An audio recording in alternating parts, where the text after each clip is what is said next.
再来看法国政府最近将对苹果手机 iPhone 12提出严重的警告，因为检测发现讲 iPhone 12的电子波超过标准。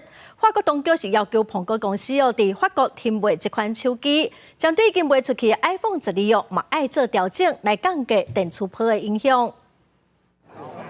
苹果拜三才拄发表上新款的 iPhone 15手机，当大家将焦点放伫新机仔时，法国负责监管辐射的机构国家频谱管理局，昨日以 iPhone 12发出的电磁波释放量超标为由，要求即日起停卖 iPhone 12。 peuvent se mettre à émettre un peu plus, un peu moins d'ondes électromagnétiques. Et ce que cette agence a constaté, au gré de contrôles routiniers, c'est que l'iPhone 12 émettait un niveau d'ondes électromagnétiques légèrement supérieur à la norme fixée au niveau. 监管机构检测数据显示 ，iPhone 12摕伫手中还是放伫落地的时阵，人体吸收的电磁波是每公斤5.74瓦。 超过后面所规定的每公斤4瓦上限。iPhone 12是2020年就市的手机啊。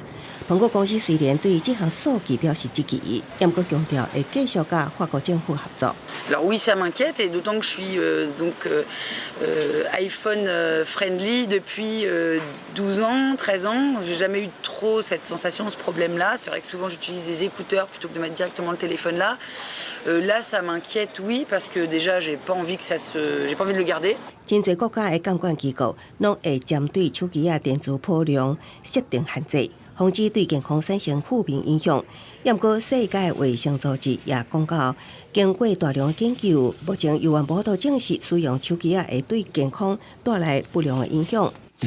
La règle, c'est la règle. Et lorsque l'Agence nationale des fréquences estime qu'un constructeur a dépassé le seuil, alors ma responsabilité, c'est de veiller à ce que les décisions qui sont prises, c'est-à-dire le retrait de la commercialisation, soient bien appliquées. 巴洛特同时也指出，电磁波量的变化受到手机的软体更新影响。苹果只要进行软体更新，就会当解决有关电磁波超标的问题。公司新闻，台湾日报。